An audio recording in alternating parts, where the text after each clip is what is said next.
এই দুনিয়া আমাদের জন্য একটা টেস্টের জায়গা, পরীক্ষার জায়গা। মহান সৃষ্টিকর্তা আমাদেরকে দুনিয়ায় পাঠিয়েছেন। সবকিছু থাকার পরও সবকিছু থেকে আমরা সৃষ্টিকর্তাকে এবং তিনার বন্ধু পেয়ারা রসুল মুহাম্মদ আরবি সাল্লাল্লাহু আলাইহি সাল্লামকে বেশি প্রাধান্য দিই নাকি, এটাই আমাদের পরীক্ষা।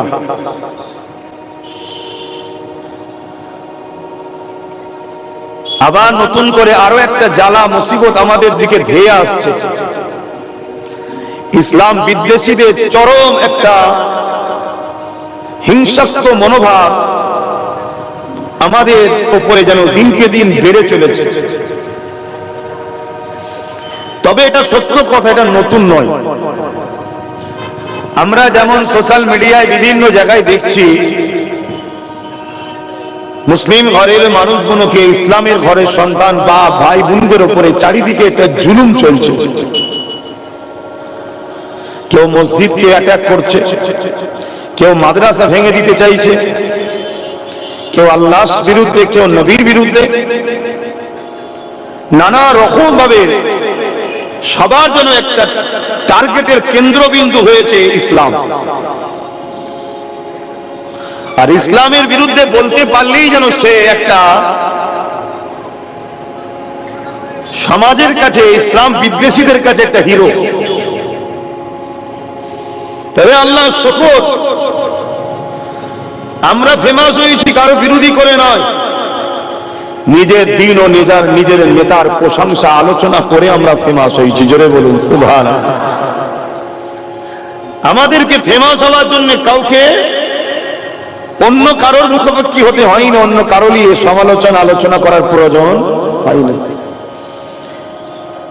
তবে এই পৃথিবীতে এক শ্রেণীর মানুষ নিজেকে ফেমাস করতে গিয়েও সেই ইসলামেরই সাহারা দরকার হচ্ছে।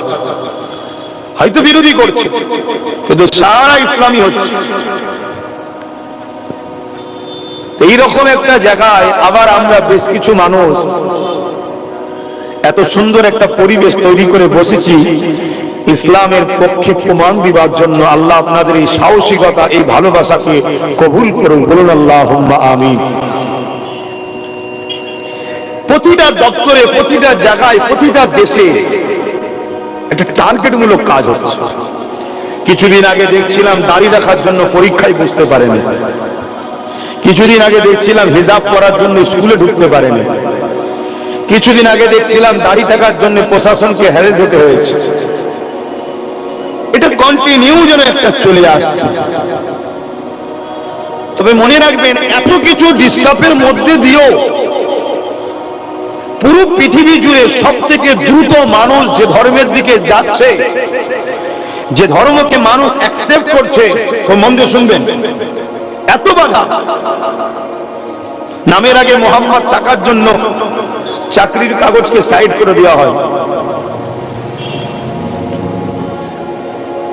মুসলমান হলে সন্দেহ করে জঙ্গি বলে তুলে নিয়ে যে 10 বছর পরে ছাড়াও হয়। এত বাধার পরও, এত অত্যাচারের পরও আপনারা শুনলে অবাক হবে, পুরো পৃথিবীতে সব থেকে বেশি যে ধর্মের দিকে মানুষ নতুন করে এখন অ্যাকসেপ্ট করছে, ওই ধর্মটার নাম হলো ইসলাম। জোরে বলুন সুবহানাল্লাহ। আরো জোরে বলুন। সব থেকে বড় যদি ইসলামের দুশ্মন রাষ্ট্র হয়, আমরা সবাই জানি আমেরিকা, ব্রিটেন, ফ্রান্স, চায়না। আমার দেশ ইসলামের দুশ্মন রাষ্ট্র ছিল না। রিসেন্ট যেন আমার দেশও ইসলামের পিছনে লেগেছে। মানে দেশ লাগে না, দেশ যাদের হাতে চলে গেছে তারাও যেন ইসলামের পিছনে লাগছে। কি গো, ঠিক না বেঠিক? তবে এদেরও ঘোর কেটে যাবে, টেনশনের কিছু নেই। এই আমেরিকা বলুন, ফ্রান্স বলুন, এরা কিন্তু ব্যাপক ইসলামের বিরোধী করেছে। কিন্তু আল্লাহ শকর, আমেরিকা বলুন, ফ্রান্স বলুন, ব্রিটেন বলুন, তাদের সমীক্ষা বলছে 2040-45 মধ্যে ইউরোপ দুনিয়া সংখ্যাগুরু হবে ইসলাম। জোরে বলুন সুবহানাল্লাহ। আরো খুশিতে বলা যাবে না। এটা আমার কথা নয়, এটা তাদের সমীক্ষা, তারা বার করেছে, আমি শুনেছি বললাম। শুনছেন তো সবাই? কেন এত জুলুম, এত অত্যাচার, এত পিছনে লাগার পরও সর্বদিক দিয়ে প্ল্যান মাফিক খতম করার চেষ্টা করার পরও মুসলিম দেখলেই জঙ্গি, আতঙ্কবাদী, মাদ্রাসায় সন্ত্রাস সেটিং হয়। এত কিছু চেষ্টা করার পরও রুখতে পারছো না কেন? কেন? ইসলাম ইনসাফের নাম, ইনসানিয়তের নাম, মানবতার নাম, গরিবের অধিকারের নাম, এতিমের অধিকারের নাম, নারীর অধিকারের নাম, রাষ্ট্রের সার্বিক নিরাপত্তা রাখার নাম, মানবতার নাম ইসলাম। ইসলাম ক্ষুধার্ত মানুষকে খানা খাওয়াবার নাম। তাই ইসলামকে এত দাবাবার চেষ্টা করার পরও যুবক যুবতী, যুব সমাজ, নিউ জেনারেশনের কাছে ইসলামী হয়ে দাঁড়াচ্ছে বড় প্রিয়। জোরে বলুন সুবহানাল্লাহ। আমরা চোখের সামনে দেখছি 80 বছরের বাপের মুখে দাড়ি ধরে মারা হচ্ছে, বিভিন্ন স্লোগান দেওয়ার চাপ দেওয়া হচ্ছে, মুখ টুক ফেটে রক্তাক্ত হয়ে গেছে, তারপরেও বলা হচ্ছে এই স্লোগান দাও, ইসলাম নয়। হায় হায় হায় হায়, কি এমন মজা আছে ইসলামে? মার খেতে খেতে মরে যাচ্ছে, তথাপিও আজকের দিনের বাপ থেকে শুরু করে, যুবক থেকে শুরু করে, নারী থেকে শুরু করে, পুরুষ থেকে শুরু করে আজও ইসলামের ঘরে এমনও সন্তান আছে যারা বলছে আমরা ইসলাম ছাড়বো না, জান দিতে হয় দিয়ে দেবো। জোরে বলুন সুবহানাল্লাহ। সোশ্যাল মিডিয়া দেখছেন না? দেখেন, দেখেছেন না? দেখেন, আমার দেশেও ঘটছে। কি ঘটছে না ঘটনা? আবার এই মুসলমানের মধ্যে কিছু মুসলমান আছে সামান্য কিছু ভিক্ষা পেলেই ইসলাম বিদ্বেষীদের সঙ্গে গলায় গলা মিলেও চলছে। তাহলে একটা হলো মুমিন মুসলমান আর একটা হলো মুনাফিক মুসলমান। মুমিন মুসলমানকে যে দিমাগের মধ্যে, দিলের মধ্যে সেটিং করে নিয়েছে জানের থেকেও বেশি প্রিয় হলো আল্লাহ রাসূল। জোরে বলুন সুবহানাল্লাহ। তাকে কখনো খরিদ করা যায়? তাকে কখনো দমানো যায়? তাকে কখনো মিটিয়ে দেওয়া যায়? বন্দুকের গুলি দেখিয়ে, বোম দেখিয়ে, কামান দেখিয়ে, পথ দেখিয়ে, নারী দেখিয়ে, বাড়ি দেখিয়ে, গাড়ি দেখিয়ে মুমিন মুসলমানকে খরিদ করা যায় না। আর মুনাফিক মুসলমান যে হয় তাকে হয়তো খরিদ করা যেতে পারে। আর মুনাফিক আমাদের জন্য উপকার দেয় না, ক্ষতি দেয়, ক্ষতির কারণ। ইতিহাসের পাতা বলছে আজকে যে জুলুম, এটা নতুন নয়, পুরাতন। আর এই জুলুমের কারণটা কেন হয়েছে? আল্লাহ নবীর জীবনে যদি প্রথম দিকটা আমরা দেখতে পাই, আমার নবী পাক যখনই মক্কা জমিনে এসে এক আল্লাহ পাকের উপাসনার কথা বলল, লা ইলাহা ইল্লাল্লাহ আনা মুহাম্মাদুর রাসূলুল্লাহ, আল্লাহ के सिवा कोई मालिक नहीं और मैं मोहम्मद अल्लाह के रसूल हूं। ওই সময় আবু জেহেল, উতবা, সাইবা, আবু লাহাব আমার নবী পাকের বিরুদ্ধে লেগে গেল। তারা কেন বিরোধী করেছিল? তারা এক আল্লাহর উপাসনা করত না, তারা নকল 360টা খোদা বানিয়েছিল। তারা চিন্তা করতে লাগলো আমরা মানুষকে নকল খোদা দিয়ে ধর্মের নামে ব্যবসা করেছি, যদি মুহাম্মাদের কথা মানুষ মেনে নেয় তাহলে আমাদের মিথ্যা ভণ্ডমিটা ধরা পড়ে যাবে। বিরোধীর কারণগুলো বুঝছেন তো নাকি? আল্লাহ নবীর উপরে তারা কতদিন দিয়ে জুলুম করেছিল, আল্লাহ নবীকে এমনকি জানে মারার পর্যন্ত চেষ্টা করেছিল।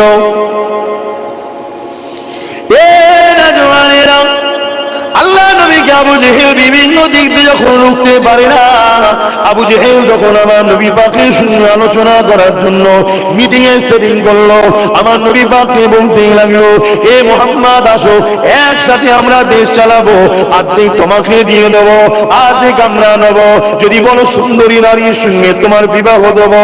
আল্লাহ নবী বলেছিল, এ আবু জেহেল, আকাশের চাঁদ যদি এনে আমার হাতে দাও, পুরো পৃথিবী যদি আমার নামে লিখে দাও, তথাপিও তোমার কথা মানব না, কেননা মালিক হলেন একজন, তিনি হলেন আল্লাহ পাক।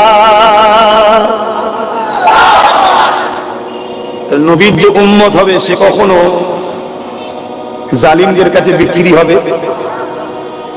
এটা তো মিলাতে হবে বাপ। আমার নওজওয়ানেরা, তরুণীরা, বাপেরা, আল্লাহ নবী যখনই কথা মানল না, নবী পাক সুশাল বয়কট করে দিল। আল্লাহ নবী পাহাড়ে চলে গেলে, সেখানে গাছের পাতা ফলমূল খেয়ে রইলে, এবং রাতের আড়ালে অন্ধকারেতে গোপনে গোপনে মানুষের কাছে না ইনসাফের বাণী, মানবতার বাণী, ইনসানিয়তের বাণী আল্লাহ নবী দিতে লাগলে। এইভাবে দেখা যায় একজন, দুজন, তিনজন করে 39 জন আমার নবী পাকের হাতে হাত দিয়ে ইমানের কলেমা পড়ে মুসলমান হয়ে যায়।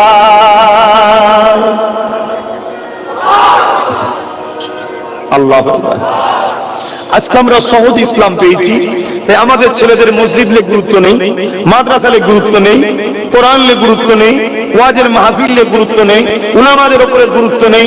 আজকে সহজ ইসলাম পাওয়াতে আমাদেরই কওমের একটা বড় অংশ ছেলে, তাদের গুরুত্ব হলো দুনিয়ার জালিম অত্যাচারী নেতাদের গুরুত্ব বেশি। কেন? সহজে পেয়েছি আমরা। কিন্তু মনে রাখবে, আল মারউ মা মান আহাব্বা, দুনিয়ায় তুমি যাকে গুরুত্ব দেবে, যার সঙ্গে ভালোবাসা রাখবে, পরকালেও কিন্তু বাপ তার সঙ্গে থাকার স্বপ্নটা রেখো। নবীর হাদিস কি চেঞ্জ হবে? হ্যাঁ, দুনিয়াদারি করতে গেলে মুসলিম হোক অমুসলিম হোক, সমাজের যারা নেতৃত্ব একে অপরে মিশবে, সব ঠিক আছে, কিন্তু ইসলামের ওপরে গুরুত্ব নয়। কথা কিছু মাথায় শুনছে? কিন্তু আমরা দেখছি আমার কওমের কিছু ছেলে ইসলামের থেকেও বেশি গুরুত্ব দিয়ে ফেলছে। এটা ধ্বংসের কারণ হবে। বাপেরা, নওজোয়ান তরুণেরা কতটা কষ্ট করে ইসলাম এসেছে দেখে। এ নওজোয়ানেরা, আমার নবী পাক যখন ইসলামের দাওয়াতটা দিল, আমার নবী পাকের হাতে হাত দিয়ে ইমানের কালেমা পড়ে নিলেন। হযরত আবু বকর সিদ্দিক, ওই সময় জালিমরা যখন জানতে পারলো আবু বকর সিদ্দিকের উপরে কত জুলুম অত্যাচার করেছিল, আমার নবী পাকের পাশে দাঁড়িয়ে হযরত আবু বকর সিদ্দিক যখন কাবা শরীফের মাঝে দাঁড়িয়ে একত্ববাদের প্রচার করতে লেগেছে, মক্কার সন্ত্রাস আবু জেহেল বাহিনী, উতবা বাহিনীরা আমার নবী পাকের সাহাবী হযরত আবু বকরকে লক্ষ্য করে তীর এমন করে পাথর ছুঁড়ে ছুঁড়ে মারতে লাগলো। ওই পাথর যেখানে লাগে ফেটে গিয়ে দরদর করে রক্ত বেরোতে লাগলো। এত মারা মেরেছিল, হযরত সিদ্দিক আকবর অজ্ঞান চৈতন্য হয়ে কাবার জমিনে পড়ে গেল। ওই দিন জালিমেরা আমার নবী পাককেও ছাড়েনি, আমার নবী পাককেও তারা মেরেছে। এ যুবকেরা, তরুণেরা, বাপেরা, তোমাদের অন্তরে যদি যারা পরিমাণ ইমান থাকে, নবীর প্রেম ও মহব্বত থাকে, তোমাদের ঘরে একবার নয় 1,00,000 বার ভাবতে হবে আমরা কোন রাস্তায় পা বাড়াচ্ছি, কাদের সঙ্গে উঠা বসা করছি, তাদেরকে সহযোগিতা করছি, তাদের দ্বারা ভবিষ্যতে আমার নবীর দ্বীনের ক্ষতি হয়ে যাবে না তো? তারা ক্ষমতা জোরে মাদ্রাসাকে বন্ধ করে দেবে না তো? ক্ষমতা জোরে মসজিদগুলোই তালা মেরে দেবে না তো? ক্ষমতা জোরে ঈদগাহগুলোকে দখল করে নেবে না তো? ক্ষমতা জোরে কবরস্থানগুলো ফুটবলের মাঠ করে দেবে না তো? একটু আমাদের ঘরে বিবেচনা করা দরকার আছে না নাই? আওয়াজ দিয়ে বলুন। আজকের কথা বলছি, আমার হুগলি জেলার হরিপাল বলে থানা, গতকালকে ঘরে ঢুকছি, দেখি নওশাদ দাঁড়িয়ে আছে, তার সাথে ফোনে কি চিল্লাচিল্লি করছে। আমি কি হয়েছে? বড় ভাই হিসেবে খোঁজ রাখা দরকার আছে না? না, হ্যাঁ, ওর আমি গার্জেন। হ্যাঁ, আচ্ছা, জানেন আপনাদের মহল্লাই? হ্যাঁ, আচ্ছা, জানেন।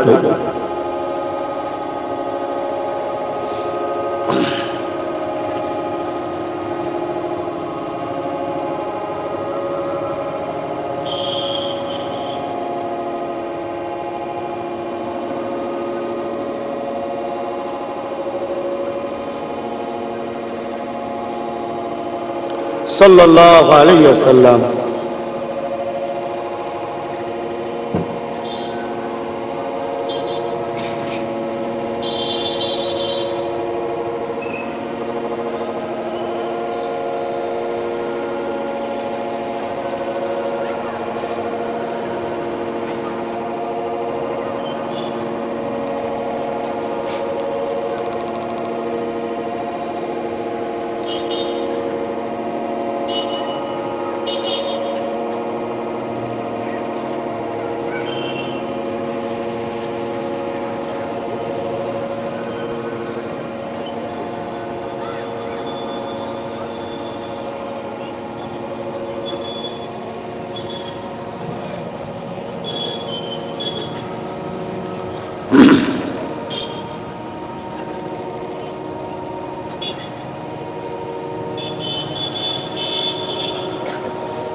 দরুদ শরীফ আল্লাহুম্মা সাল্লি আলা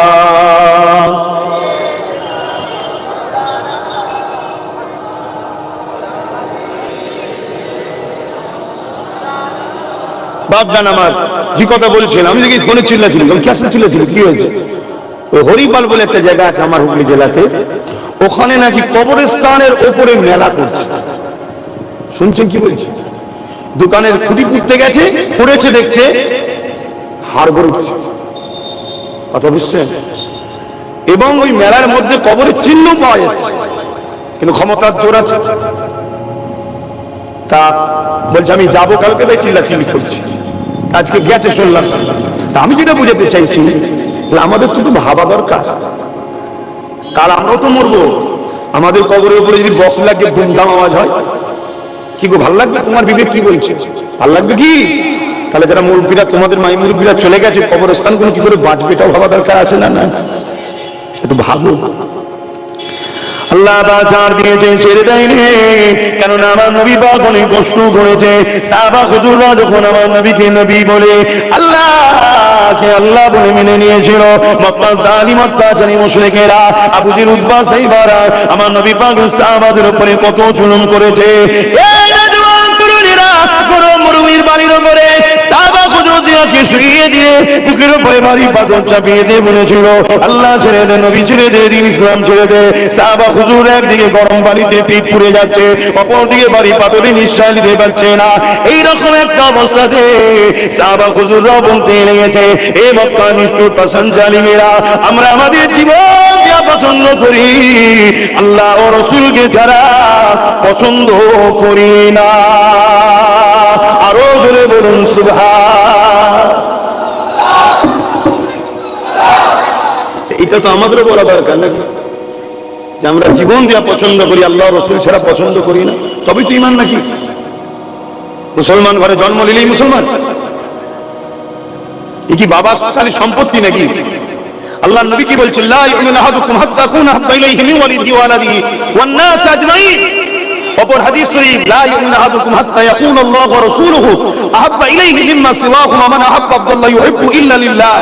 অপর হাদিস শরীফ, সালাসুন মান কুন্না ফীহি ওয়াজাদা বিহিন্না হালাওয়াতাল ঈমান, মান কানা আল্লাহু ওয়া রাসূলুহু আহাব্বা ইলাইহি মিম্মা সিওয়াহুমা ওয়া মান আহাব্বা আল্লাহ ইউহিব্বু ইল্লা লিল্লাহ, ইলা আখিরিল হাদিস। তিনটা হাদিসেরই লক্ষ্য একটাই, সবকিছুর আগে জমি জায়গা টাকা পয়সা বাপ মা ভাই বোন এমনকি জানের থেকে বেশি যদি আল্লাহ ও রাসূলকে মুহাব্বত না করতে পারেন, তার মধ্যে ঈমান নাই। ঈমান কি? আমরা শুনছেন তো নাকি? বাবেরা, নওজওয়ান তরুণেরা, বিশ্বাসের কোনো ভরসা নাই, বিশ্বাসের কোনো বিষয় নাই। আজ আছি কাল চলে যেতে হবে, আজ আছেন কাল চলে যেতে হবে। এই নওজওয়ানেরা, দুদিনের দুনিয়ার ময়দানে পড়ে আখিরাতকে হারিয়ে ফেলবেন না। আজ আমরা সহজ ইসলাম পেয়েছি, মুসলিম মাদ্রাসা পেয়েছি, আমাদের ধর্মের উপরে অত গুরুত্ব না, কিন্তু মনে রাখবে ইসলাম আর ইনসাফের না। ইসলাম যদি না থাকে ইনসাফ থাকবে না, ইসলাম ইনসানিয়াতের না, ইসলাম যদি না থাকে ইনসানিয়াত থাকবে না, ইসলাম আদবের না, ইসলাম লজ্জার না, ইসলাম সম্মানের নাম, ভক্তির না। যদি ইসলাম না থাকে কোনো থাকবে না। ইসলাম মা বাপের সম্মান দিবার না, ইসলাম যদি না থাকে মা বাপ সম্মান পাবে না। ইসলাম গরিবদেরকে খানা খাওয়াবার না, ইসলাম যদি না থাকে গরিবদের বাঁচার উপায় থাকবে না। আমার নবী পাকের প্রেমিকেরা তাই বলে দিয়ে যায়, আল্লাহ নবী সাহাবা হুজুররা ইসলামের জন্য অনেক কষ্ট করেছে গো। আমার নবী পাকের সাহাবারা আল্লাহর পক্ষে, নবীর পক্ষে দাঁড়াবার জন্য অনেক কোনো অত্যাচার হয়েছে, সহ্য করতে হয়েছে। তারা নিজেদের জান পর্যন্ত দিয়ে দিয়েছে, ইসলামকে বুকে করে ধরে রেখেছে। হাদিসের মধ্যে পাওয়া যায়, আল্লাহ নবীর একজন সাহাবী ছিলেন হযরত খুবাইব রাদিয়াল্লাহু তাআলা, এমন করে তিনাকে খ্রিস্টানেরা বন্দী করে এবং তিনার সঙ্গে আরো কেউ সাহাবা হুজুররা ছিল। ওই খ্রিস্টানরা বন্দী করে নিয়ে যায়। ওই বন্দী করে নিয়ে যাবার পরে হযরত খুবাইব হুজুরকে বলেছিল, তিনার সাথীদেরকে বলেছিল, এ খুবাইব, আল্লাহ ছেড়ে দাও, নবী ছেড়ে দাও, আমরা তোমাকে খ্রিস্টানের রাজত্বের অনেক বড় একটা এলাকার গভর্নর বানাবো। এ খাব্বাব, খুবাইব, তোমার সঙ্গে আমাদের সুন্দরী নারীর বিবাহ দিয়ে দেবো। এ খাব্বাব রে, তুমি খুবাইব রে, আল্লাহ ও নবীকে ছেড়ে দাও। হযরত খুবাইব হুজুর বলেছিলেন, আমি সব ছাড়তে রাজি আছি, আল্লাহ ও নবীকে ছাড়তে রাজি নয়।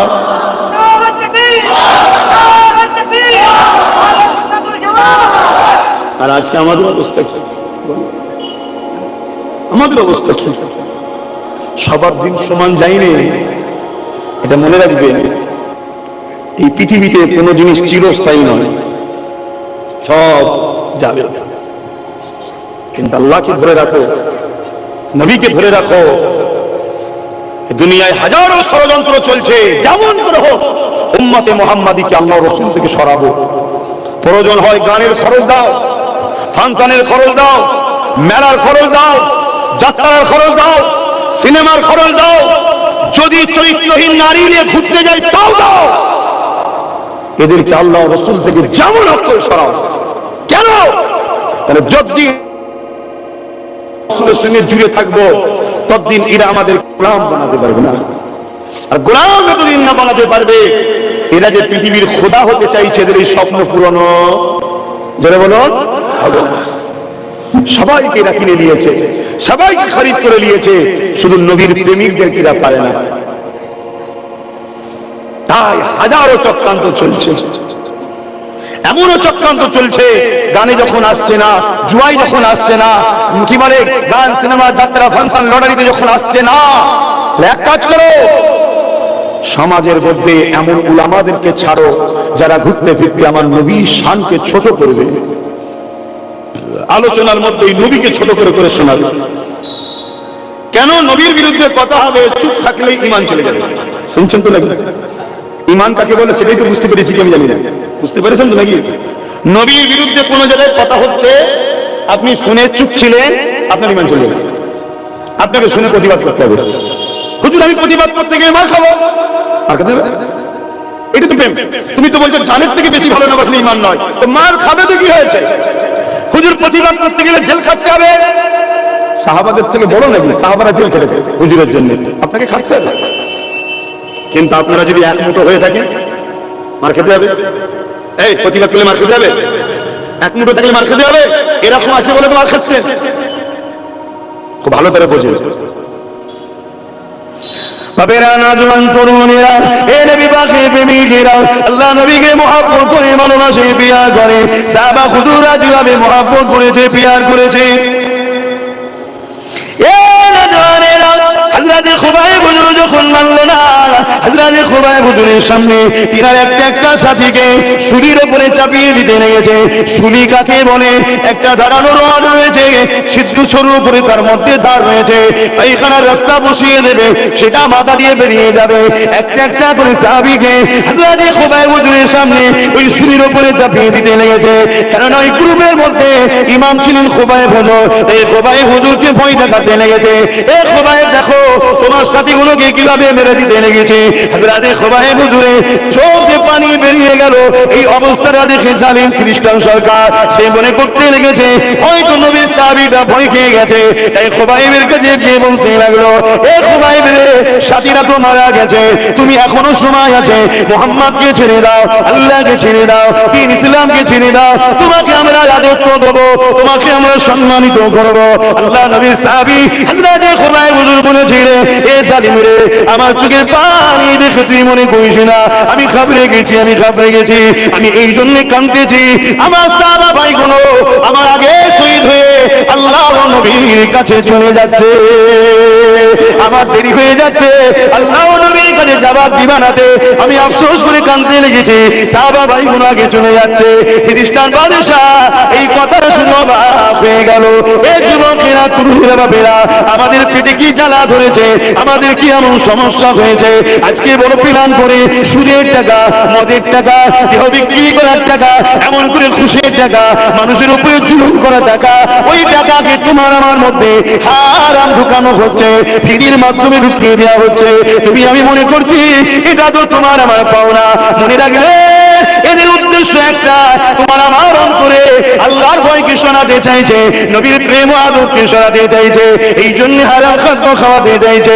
যে শরীরে হারাম খাদ্য ঢুকে যাবে, আল্লাহর ভয় নবীর প্রেম আদর হয়ে যাবে, ওই যে সে কখনো আল্লাহ ও নবীর পক্ষে দাঁড়িয়ে লড়তে পারবে না। সাহাবা হুজুররা কিসের জন্য লড়েছিলেন? সাহাবা হুজুররা লড়াই করেছিলেন আল্লাহর ভয়, নবীর প্রেম ও আদর যাকে বলা হয় ঈমানের পাওয়ার, ওই ঈমানের পাওয়ারে লড়েছিলেন।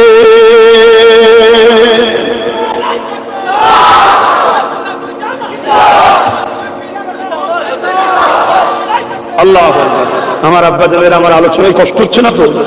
যুবকদের অসুবিধা হচ্ছে? আমি তো প্রতি বছর আসি, এর জন্য অসুবিধা হয় নাকি? তাহলে এই আজ ছেলে কোনো সংগঠনের ছেলেরা ভালোবাসে, ভাইজান আপনাকে যেতে হবে, আমি তো বলি ঘুরিয়ে ফিরিয়ে নিয়ে যা, কিন্তু এরা ছাড়বে না, না আপনাকে যেতে হবে। তা আসি, আপনাদের অসুবিধা হয় না তো? দেখেন চেষ্টা করছি, কেমন একসাথে বসেছি, পরকালে যদি একসাথে জান্নাতটাই যেতে পারি কত ভালো লাগবে না? এই জন্য চেষ্টা করছি। কিন্তু মনে রাখবেন, গুনাহগারের জান্নাত যাওয়া হবে, গুনাহগারের জান্নাত যাওয়া একদিন না একদিন হবে, গুনাহ মাফ করে শাস্তি খেটে হলেও যাওয়া হবে। কিন্তু ইসলামের ক্ষতিকারক বেঈমানদের কখনো কিন্তু জান্নাত যাওয়া, বলুন বলুন, মুনাফিকি করবেন না। অনেক রকম চক্রান্ত চলছে। আপনি জানেন ইসলামকে মিটাবার জন্য মিলিয়ন মিলিয়ন বিলিয়ন কোটি ডলার টাকা খরচ হয় ইসলামকে মিটাবার জন্য। যে পয়সা ইসলামকে মিটাবার জন্য খরচ করা হয় বছরে, ওই পয়সায় পৃথিবীর 100 কোটি গরিব ধনী হয়ে যেত। শুনছেন তো নাকি? 100 কোটি গরিব ধনী হয়ে যেত। এই পয়সা বছরে খরচ করা হয় উদ্দেশ্য শুধু ইসলামকে মিটাও। এটা আজ থেকে নতুন নয়, কিন্তু সেই সাহাবা হুজুর তার আগের নবীদের ধারাবাহিক চলে আসছে, আজও চলছে। আপনাদেরকে একটু বুঝতে হবে না, হবে না? কথা বলেন, একটু বুঝে পা ফেলা দরকার আছে না? না। আর ইসলামের সব থেকে বড় দুশ্মন দুই শ্রেণীর, অনেক দুশ্মন আছে, এরা হলো মূল। এক হলো জালিম অত্যাচারী স্বৈরাচারী শাসক, আর দ্বিতীয় হলো ধর্মের নামে ভণ্ডমি যারা করে। শুনছেন তো? এই দুই হলো ইসলামের সব থেকে বড় দুশ্মন। কেন? ইসলাম আসাতে এই ভণ্ড ধর্মগুলো সব ভণ্ডমি কেটে গেছে, এদের থেকে মানুষ সরে যাচ্ছে। শুনছেন না? শোনেন।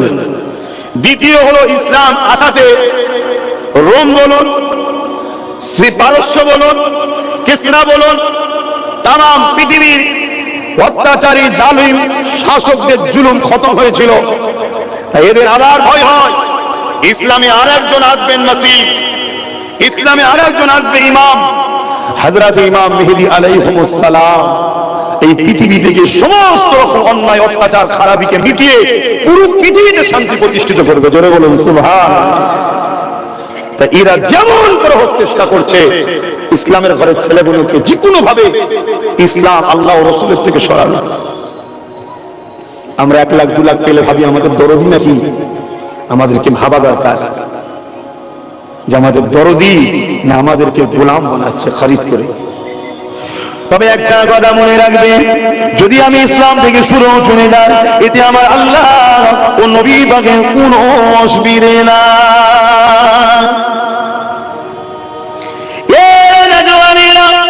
আল্লাহ তিনার দিনের জন্য যথেষ্ট, আল্লাহ তিনার নবী পাকের জন্য যথেষ্ট। আল্লাহ পাক নতুন প্রজন্ম তৈরি করে নেবে, যারা ইসলামকে মিটাতে চাইছে তাদের ঘর থেকে ইমানের কালেমা পড়িয়ে আল্লাহ নবী দিনের সৈনিক বানিয়ে দেবে, ইসলামের ঝান্ডা ধরার লোক তৈরি করে দেবে। তার একটা উদাহরণ পিরাই জানাই দিই, আমি আপনাদেরকে আজকেও জানিয়ে দিই। এটা জওয়ানেরা, আল্লাহ নবীর সব থেকে বড় দুশমন ছিল আবু জেহেল। আবু জেহেল আমার নবী পাককে মিটাতে চেয়েছিল, ইসলামের পাটিকে বন্ধ করে দিতে চেয়েছিল। কিন্তু আবু জেহেলের একটা ছেলে ছিল ইকরামা, সে একদিন আমার নবী পাককে দেখে বুকের মধ্যে ধরে জড়িয়ে ধরেছে, যেভাবে আমরা ঈদের দিনে গলায় গলায় মিলি। এই আবু জেহেলের ছেলে ইকরামা আমার নবী পাকের সঙ্গে বুকে বুকে গলায় গলায় মিলে নিয়েছে। এই খবরটা আবু জেহেলের কাছে চলে গেল। আবু জেহেল তৎকালীন সময় শাসক ছিল।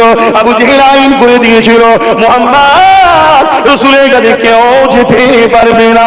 কেউ যদি মুহাম্মদ রাসূলের কাছে যায় তাকে মৃত্যুদণ্ড দেওয়া হবে, তাকে মৃত্যুদণ্ড শাস্তি দেওয়া হবে।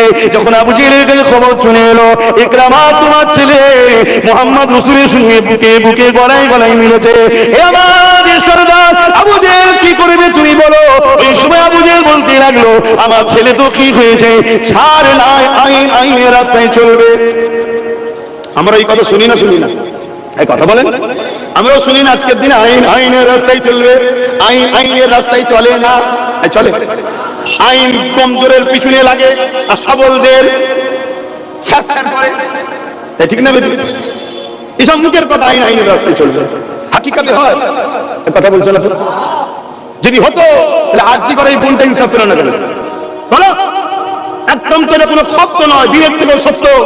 কি একটা বোন ফুটফুটে মেয়ে, সে কষ্ট করে মেহনত করে আরজি করে, ঠিক চিকিৎসা করছিল তাকে একদল পশু রেপ করে হত্যা করেছে, এই তো ঘটনা, শাস্তি হয়েছে। লাস্টে দেখাচ্ছে কি একটা রুগাপ একটা সিভিক ভলেন্টিয়ার, সে নাকি একা করেছে। আমার তো মনে হয় বঞ্জিকে একটা উল্টো হাতে চর মারো 3 দিন বসে পড়ে যাবে। শুনছেন না শোনেন না? তাহলে কিরকম নাটক চলছে বুঝতে পেরেছো? হ্যাঁ, আমি তো কথা কম বলি, কেন আমি কথা বললে মূল জায়গায় কথা বলে ফেলি। এই আরজি করলে যা নাটক হয়েছে সব ফেক। আরজি করের মূল মাস্টার মাইন্ড কারা, তাদের বিষয়ে কোনো চর্চাই হয়নি, কোনো চর্চা হয়নি। কথা বুঝে আসছে? মূল যারা মাস্টার মাইন্ড তাদের বিরুদ্ধে কোনো চর্চা হয়নি। তারা ওই এলাকায় যে 2জন মন্ত্রীর ছেলে দাদাগিরি দেয় খোঁজ লাও তারা, কিন্তু সে বিষয়ে কোনো কথাই হবে না। মিডিয়া সে বিষয়ে কথা বলবে না। কেন? ঘটনা শেষ, মিডিয়ার অফিসের টাকা এসে যাবে। চ্যানেলটা বন্ধ করতে চাস? এই টাকাটা হলে চ্যানেলও চলবে, বেশি কথা বলবেন। যে স্যার শুনছেন না শোনেন না? কিন্তু ইসলামের পক্ষে যারা থাকে তারা ওই সব টাকা দিয়েও কেনা যায় না, কারো হুমকি কারো চুমকি দিয়ে তাদেরকে রুখা যায় না। তার একটা নমুনা হলো আব্বাস সিদ্দিক। এইরকম দ্বারা লক্ষ লক্ষ যদি যুবক আগামী দিন তৈরি হয়, তাহলে জালিমদের খবর খারাপ হবে না? হবে না? জালিমরা চাইবে কথা বলে, আর জালিমদের হাতে টাকার কম আছে। আমার ভারতবর্ষে পার বছরে যা ইনকাম, ভারতের 140 কোটি লোক আছে, মাথা পিছু নগদ 40 লাখ টাকা করে দেওয়া যাবে। কত টাকা বুঝতে পারছি? টাকা করে যাচ্ছে, শুনছেন না শুনছেন? আর অথচ আমার ভারতবর্ষে আজকে 80 কোটি লোক ডেলি একবেলা খেতে পায়, তার একবেলা খেতে পায় না। কত কোটি? 80 কোটি। আর আমার দেশের টাকা কত? পার মাথা পিছু কত করে পাবে? 40 লাখ। 140 কোটি লোক আছে, পার মাথা পিছু যদি নগদ করে গুনে দেওয়া হয়, এক একজন 40 লাখ করে পাবে। এরপরও গরিব কত? 80 কোটি। কত গরিব? যারা একবেলা খায় আর একবেলা খায় না, আর দুবেলা খায়, বাইক সাইকেল নেই, এর সংখ্যা ধরলে তার বেড়ে যাবে, ওটা পরের বিষয়। 80 কোটি লোক আছে যারা একবেলা খায় আর একবেলা খায় না, এরকম গরিবের সংখ্যা বলছে 80 কোটি আমার ভারতবর্ষে আছে। শুনছেন তো নাকি? মুসলমান ভারতবর্ষে কত? 20 কোটি। শুনছেন তো নাকি? 20 কোটি। 20 কোটির মধ্যে কি সবাই আবার একবেলা খায় না? এমন আছে নাকি? আল্লাহ শুকর, খাবার অভাব আমাদের নেই। বলুন ঠিক না বেটি? বলুন আলহামদুলিল্লাহ। কেন? রিজিকের মালিককে জোরে বলুন। তারপরেও ধরছি 20 কোটি ধরে নিচ্ছে, আমাকেও ধরলে বলছি, ধরুন আমি 20 কোটি নিয়ে আমিও আছি, তাহলে 80 থেকে 20 বাদ গেলে কত হয়? এই 60 কোটি যারা একবেলা খায় আর একবেলা খেতে পায়নি, কারা? শুনছেন? আমি তো তাই ভাবাই অনেক জায়গায় গিয়ে, যে ভাই মসজিদ থেকে তো খুব নাচানাচি করলি, পেলি কি? বলছে কলা। কলা তো বাদরকে দেয় রে, তোকে কি দিল? বলছে কলাই দিয়েছে, মানে কিছু দেয়নি। কি পেলি নিয়েছে? তোকে নেচিয়ে দিয়ে 60 কোটি, তার মধ্যে তুইও পড়ছিস, খেয়াল করে দেখ। শুনছেন না শোনেন না? তা ইসলাম এই জুলুমকে কি পছন্দ করে? এই যে 80 কোটি লোক খাবে না, আর 20 লক্ষ লোক, বেশি নয় 20 লক্ষ লোক হয়তো ভারতবর্ষে, যারা লক্ষ লক্ষ কোটি টাকার মালিক, কতও নয়, বেশি বেশি বলছি। তাহলে এইটা কি ইসলাম পছন্দ করে? ইসলাম কি বলছে? তাহলে ইসলাম যখন এর বিরুদ্ধে, তাহলে যারা 20 লক্ষ রয়েছে ওরা তো চাইছে ইসলামটাকে মুছতে হবে। কি করে মুছবি? ওই 60 কোটি যে আছে ভিখারি, খাওয়া 200 টাকাদের মধ্যে, 200 টাকাদের মধ্যে একবেলা খাইয়ে দে, দিয়ে বল মার মুসলমানদের মসজিদ ভাঙ, হই হই কর, এই স্লোগান দে, দুশ্মনী তৈরি কর, এই তো করছে। যা বিষয়ে দিয়ে আলোচনা এখন নয়, আমি যে কথা বলতে যাচ্ছিলাম, আমার রাসূলুল্লাহ যেটা রেখে গেছে ওটাকে মজবুত করে আমাকে আপনাকে ধরতে হবে।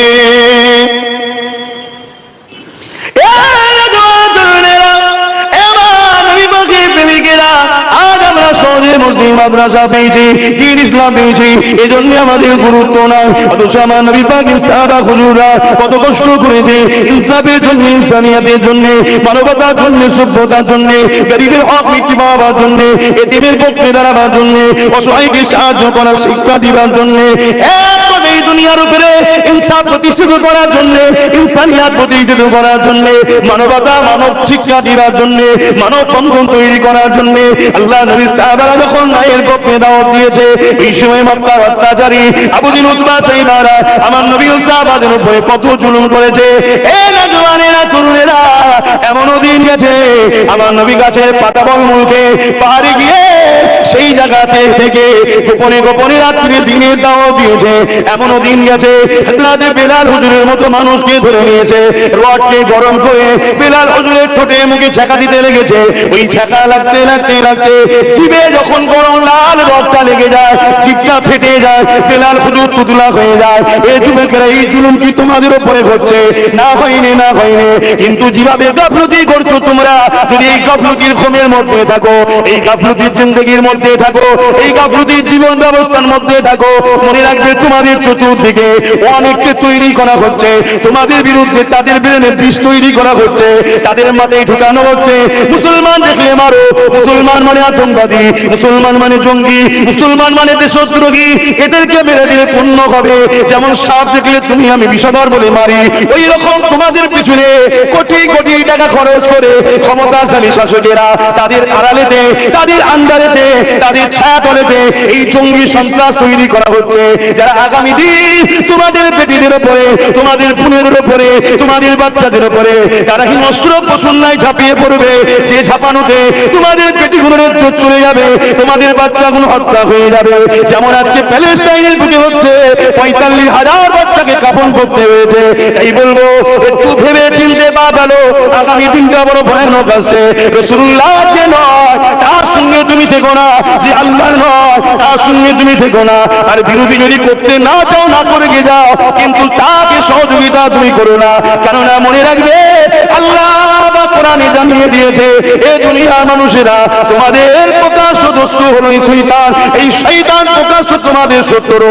এই শয়তান যাদের ইশারাতে চলে, শয়তান যাদেরকে কন্ট্রোল করে, তাদের সঙ্গে তোমরা যদি বন্ধু করো, আমার আল্লাহ তাদের হাতে তোমাদেরকে মিটিয়ে দেবে। এটা কোরআনের ঘোষণা তোমাদেরকে জানালা। এখনো সময় আছে, আল্লাহর দিকে ফিরে আসো, নবী পাকের দিকে ফিরে আসো। হয়তো চলার রাস্তাটা একটু কঠিন হবে, কিন্তু মনে রাখবে ইতিহাস বলছে আমার নবীর পক্ষে যুগে যুগে যারা ছিল, আমার আল্লাহ তাদেরকে বিজয় দিয়েছে। এই যুবকেরা, তার একটা ছোট্ট নমুনা বলে যাচ্ছি। সুলতান গরিবে নওয়াজ খাজা মুঈনুদ্দিন আজমিরি এই হিন্দুস্তানের জমিনে যখন আসে, হুজুরের বিরুদ্ধে অনেক ষড়যন্ত্র হয়েছিল। হুজুরকে ঢুকতে দেওয়া হবে না, হুজুরকে আসতে দেওয়া হবে না, হুজুরকে রুখে দেওয়া হবে। কিন্তু আমার আল্লাহ রাসূল তার সাথে আছে, পৃথিবীর কোনো শক্তি থেকে মিটাতে পারে না। আমার গরিবে নওয়াজ তিনি হিন্দুস্তানের জমিনে শুধু এসেছে তা নয়, হিন্দুস্তানের আজকের তারিখেও বেতাজ বাদশাহ হয়ে আছে। আরো জোরে বলুন সুবহান।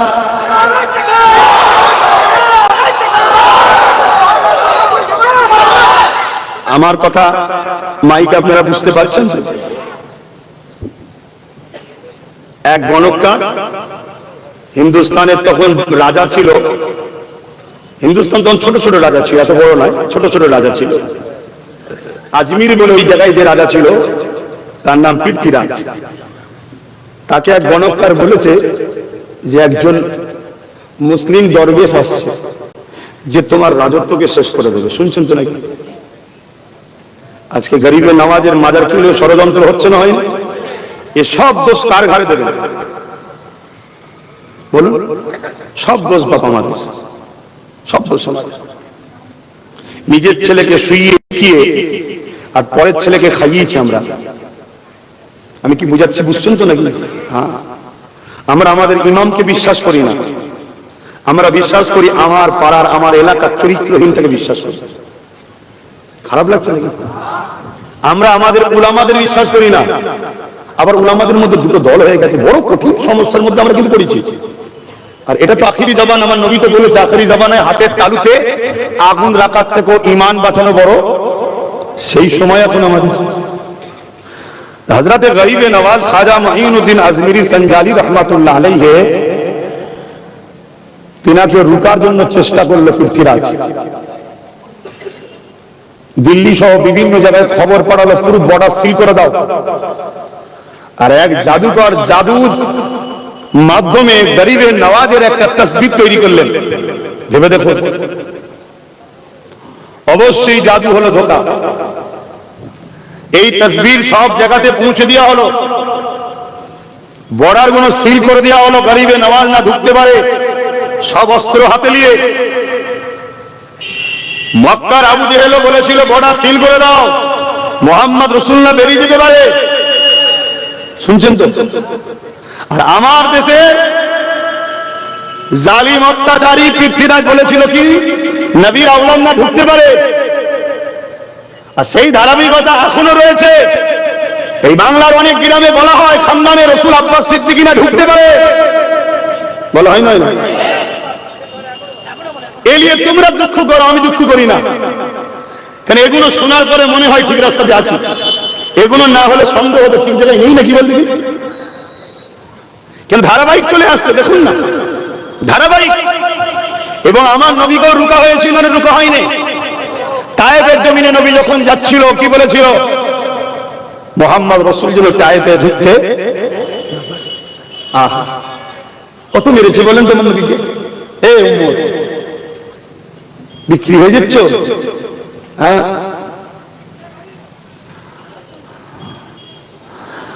গরিবে নওয়াজ আসছে, আর গরিবে নওয়াজ কোথায় আছে এই তদন্ত লাগাবার জন্য একজন লোককে জাদুকর একেবারে পৃথ্বীরাজ চৌহান পাঠিয়েছিল, যার নাম হচ্ছে রামপাল। কথা বুঝে আসছে? তাকে পাঠিয়েছিল, যাও তো কোথায় আছে বর্তমান দেখো। গরিবে নওয়াজ কে ফলো করে কোথায় আছে খোঁজলে গরিবে নওয়াজ হুজুর তখন আজকের দিনে যেটা লাহোর বলে ওই জায়গায় তখন ছিলেন, যে হাজির হয়েছে। মুখ ভর্তি দাড়ি, বড় জামা, মাথায় পাগড়ি, মুসলমান, কিন্তু নাম কি? গরিবে নওয়াজের কাছে গেলেন, হুজুর আমি আপনার কাছে বায়াত হব। বায়াত হলো, আরো লোক বসে আছে গরিবে নওয়াজের সঙ্গে বসে। গরিবে নওয়াজ জিকির করে, আল্লাহ আল্লাহ করে, ও জিকির করে, কিন্তু আস্তিনের মধ্যে কি আছে? ছুরি। সুযোগ খুঁজছে, বড় পুরস্কার দেবে, ছুরি নিয়ে ঘুরছে। এজন্য আমরা ওসব পড়া করি না। কেন? বাঁচাবার মালিক যিনি কে? এই আওয়াজটা ঠিক হলো না তো? পিছনের ভাইগুলো কি বলছেন? বাঁচাবার মালিক কে?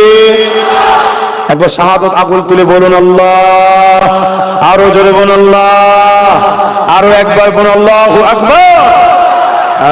বাঁচাবার মালিক, আর তিনি সব থেকে বড়। এখানে এই কথাটা মনে রাখেন। একটু গরিব নওয়াজের কথা বলবো আজকে, অসুবিধা আছে? এই জায়গা থেকে অন্য সাইডে যাচ্ছে। একটা জালিম ছিল, জালিমটার নাম আপনারা সবাই শুনেছেন, চিঙ্গিস খান। শুনেছেন তো নাকি? অ্যাকচুয়ালি খান নয়, হান, হয়াকার দন্তন্য হান, চিঙ্গিস হান, খান নয়। চিঙ্গিস হান ও পৃথিবীর বিখ্যাত একটা আতঙ্কের নাম। তার মোকাবেলায় পৃথিবীর কোন শক্তি কিন্তু দাঁড়াতে পারেনি। যে এলাকায় ঢুকতো পুরো এলাকাকে তাবাহ করে দিত। যুবকরা শোনো, বড় আরামে হা খাওয়াচ্ছ গায়ে, আল্লাহ ছেড়েছে, ছাড় দেয়নি। আল্লাহ দিয়ে হাত দিয়ে কাদের হয়ে লড়াই করো, আল্লাহ দিয়ে পা দিয়ে কাদের পিছনে ঘোরো, আল্লাহ দিয়ে জবান দিয়ে কাদের হয়ে কথা বলো, আল্লাহ দিয়া জিন্দেগি কাদের পিছনে খরচ করছো, আল্লাহ দিয়া চোখ দিয়ে কি দেখছো, আল্লাহ দিয়া যৌবনের তাকত কাদের পিছনে খরচ করছো। আল্লাহ ছাড় দিয়েছে, ছেড়ে দেয়নি। আমেরিকা তো আল্লাহ ছাড় দিয়েছিল, পৃথিবী জুড়ে অত্যাচার করেছে, দুনিয়ার বেগুনা বাচ্চাগুলোকে মেরেছে, প্যালেস্টাইনের উপর অত্যাচার করেছে।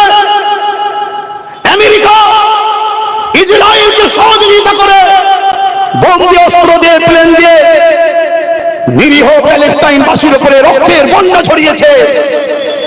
খোদা ছাড় দিয়েছিল, ছেড়ে দেয়নি। গত 9 দিন হয়ে গেল, আমার আল্লাহ আমেরিকাকে ছোট্ট একটা ধরেছে, ছোট্ট, বড় নয়।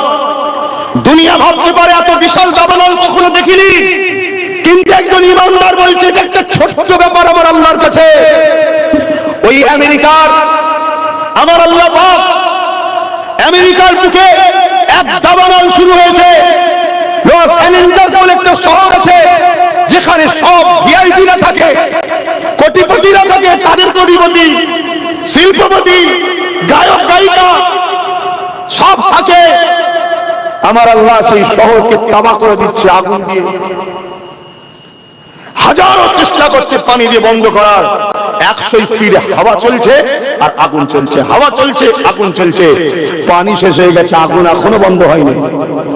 তারা চেয়েছিল ইসলামকে মুছে দেবে, আমেরিকাতে আজানকে ঘৃণা করা হতো, আজকে তারা আগুন বাঁচাবার জন্য, আগুন থেকে বাঁচার জন্য মসজিদের ইমামদের নিয়ে যে বলেছে আজান দে বাবা, বাঁচা বাবা, বাঁচা বাবা, এখন সেখানে সরকারি ভাবে আজান দিওয়াচ্ছে। জোরে বলুন সুবহানাল্লাহ, আরো জোরে বলুন সুবহানাল্লাহ।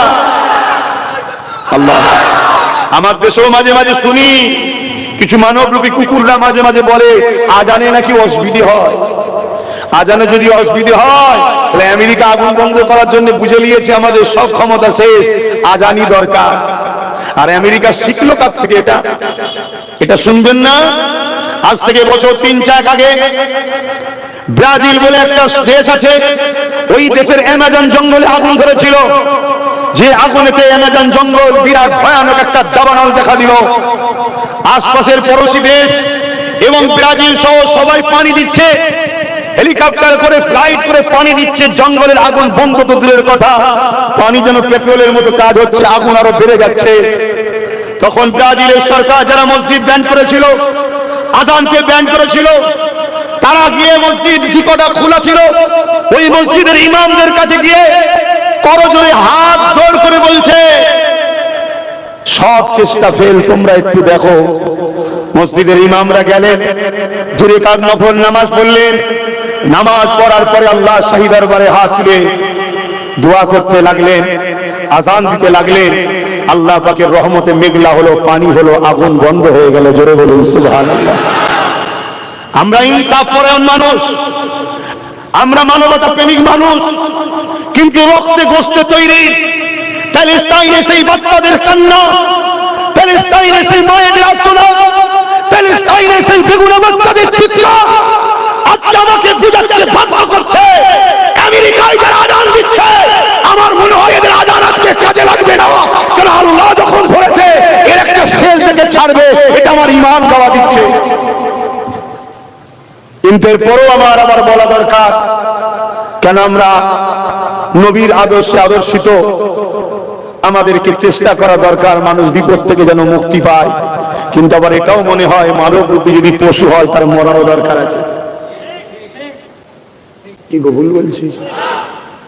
তাই আমি তোমাদেরও বলছি, তোমরা যদি আল্লাহর হও, নবীর হও, রেহাই পাবে। এখনো সময় আছে। তুমি মনে করোনি আমার বাপ মুসলমান ছিল, আমি মুসলমান, আমি ছাড় পেয়ে যাব না।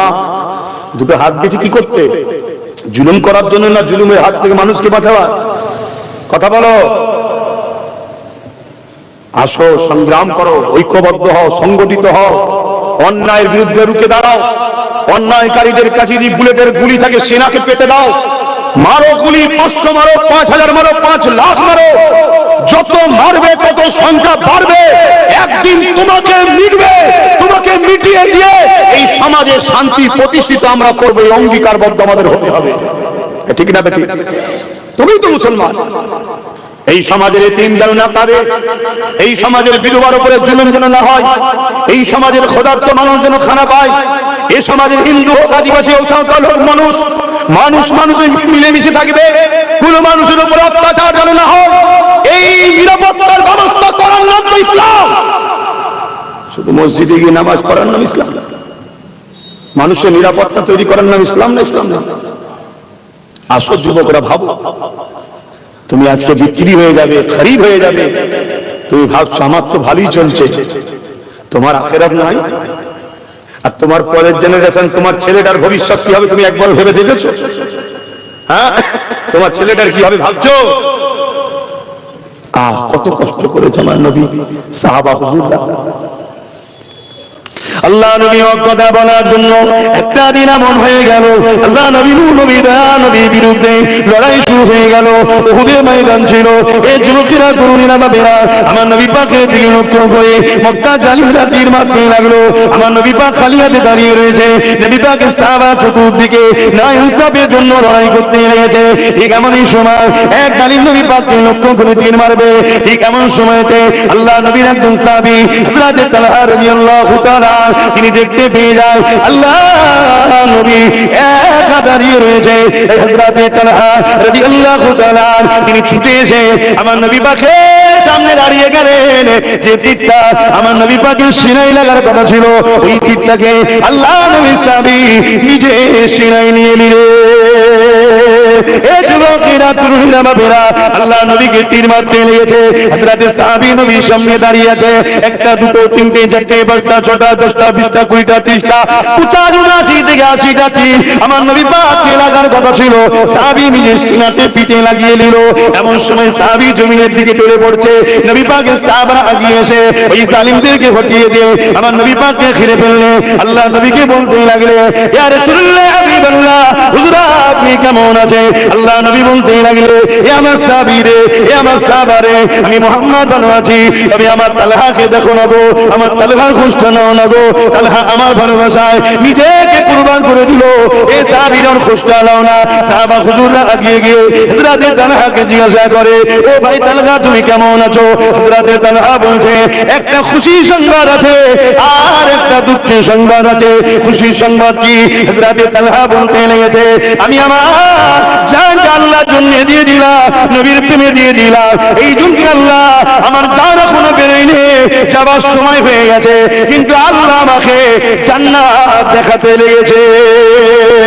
আরো জোরে বলুন সুবহান। দুঃখের খবর কি রয়েছে? হযরত তালহা বলতে লাগলে, আল্লাহ আমাকে একটা জান দিয়েছিল, আমি আমার নবীর জন্য দিয়ে দিলাম। আল্লাহ যদি আমাকে 100টা জান দিত, আমি নবীর জন্য 100টাই জান দিয়ে দিতাম। আরো জোরে বলুন সুবহান।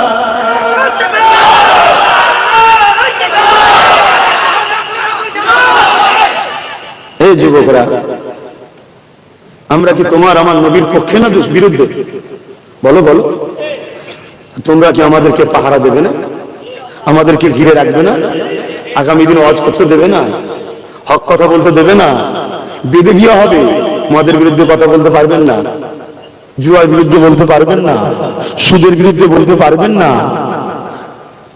ইসলামের যে হক না হকের যে লড়াইয়ের ইতিহাস আছে বলতে পারবেন না।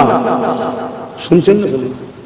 যেমন অলরেডি বলা হয়, আব্বাস সিদ্দিকী জলসায় এসে রাজনীতির কথা বলে কেন? বলে না, বলে না? আচ্ছা, ইসলামের রাজনীতি আছে না নাই? আমি মুসলমানকে জিজ্ঞেস করছি, আছে না নাই? কারা কারা বলছেন ইসলামের রাজনীতি আছে? তো হাত তুলে দেখাবেন। আলহামদুলিল্লাহ। তাহলে যারা বলে বলা যাবে না, তারা কি চাইছে? ইসলামের এই পাঠটাকে বন্ধ করতে চাইছে না চাই না? তো কালকে তো বলবে মদের বিষয়ে বলবেন না কেন? মদ কোম্পানি টাকা দেবে, এটা তো সরকার চলে। তো মদ কোম্পানি বলবে, সরকার তোকে টাকা দিচ্ছিস, তোর রাজ্যে তোর দেশে মদের বিরুদ্ধে অজ হবে কেন, ব্যান কর। তাহলে বলুন মদের বিষয়ে বলতে পারবো আগামী দিন? কিন্তু তোমরা যদি লাখ লাখ যুবক পিছনে দাঁড়িয়ে বলো ভাইজান আছি, চালিয়ে যান। শুধু বলবো না, আগামী দিন বড় বড় লাঠি নিয়ে বেরোবো মদের ফ্যাক্টরি ভাঙার জন্য। শুনছেন না শোনেন না? হ্যাঁ, বেরোতে হবে। কেন? মদের কারণে রেপ হচ্ছে, মদের কারণে খুন হচ্ছে, মদের কারণে যুব সমাজ ধ্বংস হচ্ছে, মদের কারণে ডিভোর্স হচ্ছে, মদের কারণে অ্যাক্সিডেন্ট হচ্ছে, মদের কারণে লিভার কিডনি চলে যাচ্ছে। না থাকবে বাস, না থাকবে বাঁশুরি, না থাকবে ফ্যাক্টরি, না থাকবে মাতাল, না হবে অ্যাক্সিডেন্ট, না হবে দুর্নীতি, না হবে নারী দিবস, না হবে কিডনি শেষ। এ বন্ধ দরকার আছে না? মোহাম্মদ নবীর উম্মত দাবি করো, মাতালদের পক্ষে সাপোর্ট করো। আমার আমাকে তো ইসলাম বলতে নিয়েছে না, আপনারাও বলছেন সব কথা বলা যাবে না।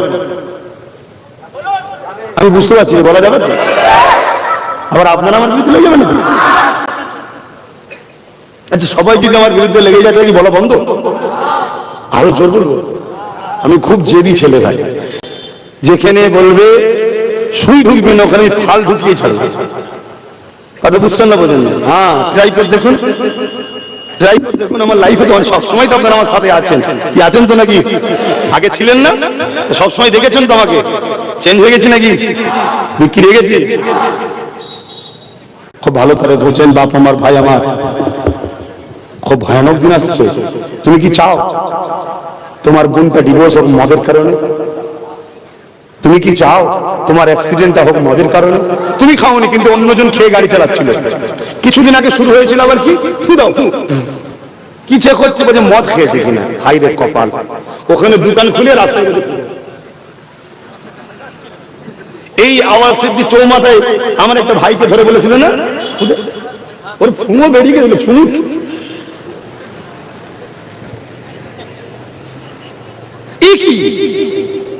টোটাল ব্যান্ড করে দেবে। কি তা করবেন না, মোটা ইনকাম আছে, মাসে মাসে মা বোনেদের দিতে হবে 1000 2000 করে। মদ থেকেই তো টাকা টাকা দিচ্ছে আমার মাকে।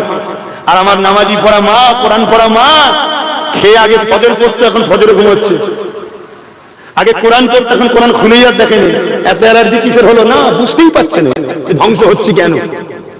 কেন ভেতরে হারাম ঢুকছে। শুনছেন তো ভাই? হায় হায় নবী পাকের হাদিস আখেরি জামানায় বাপ নিজের কন্যাকে ধরে রাখতে পারবে না। আল্লাহ নবীর হাদিস কি? আখেরি জামানায় বাপ নিজের কন্যাকে কন্ট্রোল করতে পারবে না, স্বামী তার স্ত্রীকে কন্ট্রোল করতে পারবে না। এটা কার হাদিস? জোরে বলুন, নবীর। ভাবতে পারছেন কিভাবে হচ্ছে? যখন মেয়ের হাতে পয়সা চলে যাবে বাপের দিকে তাকাবে, যখন স্ত্রীর হাতে পয়সা চলে যাবে স্বামীর দিকে তাকাবে। যদি বলেন না আমরা খোদা প্রেমিক, যদি হালাল পয়সা হয় তাকাবে, আর হারাম পয়সা হলে খোদা প্রেমিক আর থাকবে? তাহলে কি প্ল্যান পরিকল্পনা চলছে বুঝতে পারছেন তো? এই সব কি দিনকে মিটাবার জন্য না বাঁচাবার জন্য? একটু কথা বলছেন না কেন? তাহলে দিনকে যারা মিটাতে চাইবে ক্ষমতা দিয়ে, তাহলে আমরা কি বলবো না যে এগুলো সব ইসলামের দুশমন? এবারে আমার কথা শুনে কে মানবে না মানবে তার ব্যাপার, কিন্তু আমাকে তো বলতে হবে। কেননা আমার নবী পাক অনেক কষ্ট করে ইসলাম প্রতিষ্ঠিত করেছে, অনেক কষ্ট করে জমিন থেকে মদকে ব্যান করেছিল।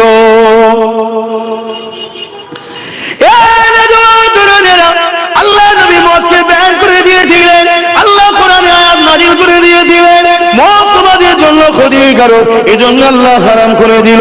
আমার নবী পাক যখন এই ঘোষণা করে দেয়, আল্লাহ পাক আয়াত নাযিল করে দিয়েছে মদকে আল্লাহ হারাম করে দিয়েছে।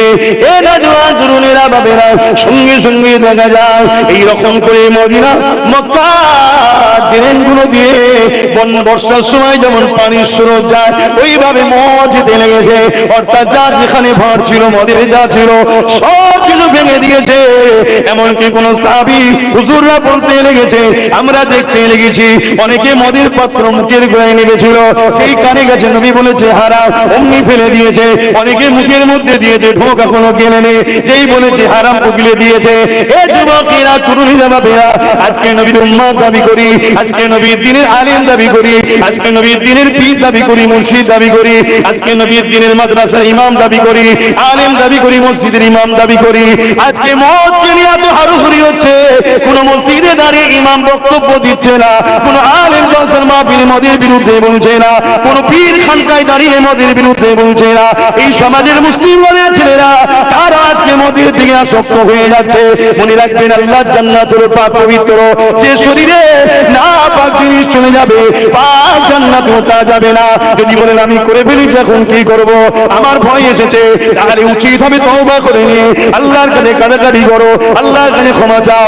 হে আল্লাহ, শয়তানের দুকায় পড়ে ফেলেছি, আপনি আমাকে মাফ করে দিন। আজকে মনে রাখবে, আজকে ইমাম হুজুরদেরকে জানায়, মুফতি মাওলানাদের জানায়, আপনাদের ঘরেও মদের টাকা দিয়ে হচ্ছে না তো, মদের পয়সা আপনাদের ঘরেও খাওয়ানো হচ্ছে না তো, সুদের পয়সা খাওয়ানো হচ্ছে না তো, বিধবাদের মাল সুদে যাওয়ার পয়সা খাওয়াচ্ছে না তো, নারীদের ঘরে লাইসেন্স দিয়েছে বিক্রি করা, ওই পতিতালয়ের যে টাকা ওই টাকারও ট্যাক্স নিচ্ছে, ওই টাকা ইমাম আপনাকে দেওয়া হচ্ছে না তো, আপনি কি টাকা পাচ্ছেন একবার কি জানতে পেরেছে?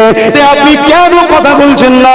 মদ মুক্ত সমাজ চায়, লোন মুক্ত সমাজ চায়, ফোন মুক্ত সমাজ চায়, সুদ মুক্ত সমাজ চায়, জুলুম মুক্ত সমাজ চায়। বেইনসাফি করা চলবে না। এই সমাজে গরিব হাসবে, এতিম হাসবে, বিধবা হাসবে, অসহায়রা হাসবে। এই সমাজে এই নেশাকে বন্ধ করে দেওয়া দরকার। এই কথা কেন সমাজে বলা হচ্ছে না? এগুলো বুঝতে হবে, চিন্তা করতে হবে। নবী আমার জানিয়ে দিলেন আসমানের নিচে জমিনের উপরে আখিরি জামানায় একটা বড় আলামত, সব থেকে নিকৃষ্ট হবে একদল উলামা। শুনতে পেয়েছেন? আসমানের নিচে জমিনের উপরে সব থেকে নিকৃষ্ট কারা হবে? একদল, একদল, সবাই না। কারা? কার কথা? আমার আব্বা। কে বলছে? নয়া দয়াল নবী বলছে। আমাদেরকে একটু বুঝে বুঝে চলা দরকার আছে না? আমার শুনছেন তো আপনারা সব? কারো কষ্ট হচ্ছে? আল্লাহ নবী জানিয়ে দিলেন হারাম খেতে খেতে খেতে শরীরে রক্তগ্রস্ত যখন হারাম মিশে যাবে, ওই হারাম অন্তর কখনো আপনাকে মসজিদের দিকে টানবে না। যদিও মসজিদে যান, মসজিদের জায়গা ছেড়ে খাবেন। আজকে আমরা চোখের সামনে দেখছি বহুত মসজিদের সম্পর্কে, মসজিদের জায়গাকে নিজেদের নামে রেজিস্ট্রি করে নেওয়া হচ্ছে, বহুত কবরস্থানের জায়গাকে নিজেদের নামে দলিল করে নেওয়া হচ্ছে, বহুত মাদ্রাসার জায়গাকে নিজেদের নামে লিখে নেওয়া হচ্ছে। এই যুবকের আল্লাহ নবী জানিয়ে দিল ওই হারাম শরীরের মধ্যে ঢুকে যাওয়ার জন্য আস্তে আস্তে আপনাকে গান ভালো লাগবে, যাত্রা ভালো লাগবে, জুয়া ভালো লাগবে, মসজিদ মাদ্রাসা কোরআন তিলাওয়াত ওয়াজ মাহফিল ভালো লাগবে না। সর্বশেষ আপনার পরিণাম কি হবে? মরণের সময় জবান দিয়ে কালিমা বেরোবে না। আপনি বেঈমান হয়ে মারা যাবে। বেঈমান হয়ে যারা মারা যায় ওদের কবরে আল্লাহ 99টা সাপ দেবে। এই যুবকরে আল্লাহকে ভয় করো। যদি কোনো কেউ মনে করে যখন মারা যাবে তখন দেখা যাবে, না না না, কাল সূর্য উঠবে, তুমি আমি না উঠতে পারি। এই সাবধান সতর্ক করে দিয়ে যাচ্ছি, আল্লাহকে ভয় করো। হারাম দ্রব্য খেও না, এতিমের মাল ছেড়ে খেও না, গরিবের মাল ছেড়ে খেও না, মসজিদ মাদ্রাসা সম্পদ খেও না, জুয়া জিনা ব্যভিচারী সুদ খুদ মদের জিনিস খেও না, হারাম দ্রব্য খেও না। কোন জিনিস খাবার আগে 100 বার জানা দরকার এই খাদ্যটা হারাম না হারাম। এই করোনার জামাতটা হারাম হয়ে যায়, খুলে ফেললে মিটে যাবে, কিন্তু ভেতরে যদি হারাম চলে যায় ওই রক্তটাকে তুমি কি করে চেঞ্জ করবে? আমার মনে হয় সংক্ষেপ করে দেওয়া ভালো। আপনাদের মন কোন খারাপ মনে? হ্যাঁ, সংক্ষেপ করে দিন। না, মাহফিলটা হচ্ছে বেশ ভালো সুন্দর জায়গায়। শেষকালে তোমরা যদি বলো ওই হুজুর সামনে বছর এলে আর মাহফিল হবে না, আর আজগার বা কিছু ছেলে আছে পাগলগুলো তো আমাকে ছাড়া করবো না, এক জ্বালার ব্যাপার। এই বছরে এই এলাকা থেকে তোমাদের এই অশোকনগরে 4-5টা জলসা করতে গেছে, 2026-এর জলসা করতে গেছে বা 25-এর শেষের দিকে। আমাদেরকে জিজ্ঞেস করলাম গত বছর কে গেছিল রে? বলছে আপনার দাওয়াত পাইনি তাই জলসা বন্ধ রেখেছেন। আমি শিখিলাম কথা, গ্রামে বাৎসরিক একটা জলসা হলে বালা মুসিবত তো দূর হবে। বলছে না, বালা বেড়ে যাবে। তার মানে বলছে যাকে নিয়ে যাবো দেখা যাবে সে আপনার বিরুদ্ধেই বলবে। অথচ যে একটা হয়েছি কষ্ট করে, এই একটা ভাগল লেগে লাভ নেই। এই আগেকার যুবকরা একসাথে বসতো, আমি অহংকার করছি সত্যি করে বলেন তো ভাই, বুঝতো? উত্তর 24 পরগনার যুবকের সঙ্গে অন্য কোন জেলার যুবকদের বন্ধুত্ব ছিল? কোন সম্পর্ক ছিল? আর আজকে খেয়াল করে দেখুন, সব জায়গায় একে অপরের সঙ্গে যোগাযোগ আছে, বন্ধুত্ব আছে। তবে এই বন্ধুত্বটাকে সামান্য কিছু অর্থের জন্য আবার ফাটল ধরাবার চেষ্টা চলছে। করবে? খুব সাবধান। যদি তোমাকে কেউ কিছু দেয় আর বিনিময়ে যদি তোমাকে কেউ গোলাম বানাতে চায়, তুমি গোলাম হতে রাজি? এটুকু দিবার আগে দেখো গোলাম হচ্ছে না তো। এটা শুধু মাথায় রেখে দিও, গোলাম বানাচ্ছে না তো। গোলাম অন্যায় দেখলেও চুপ থাকতে হবে, কেন আমার মনিব করছে। গোলাম কি? অন্যায় দেখলেও চুপ থাকতে হবে, কেন আমার মনিব করছে। আর গোলাম তো সে নয় যে অন্যায় দেখলেও বলবে। আমাদেরকে আমার আল্লাহ রাসূল শিখিয়েছে, অন্যায় যদি তোমার ভাইও করে তার বিরুদ্ধেও কথা হবে, ঠিক না বেটি? এটাই হবে ইমানের পরিচয়। তো যাক, আসেন একটু সালাতু সালাম দিয়ে দিই। হে নবী সালাম।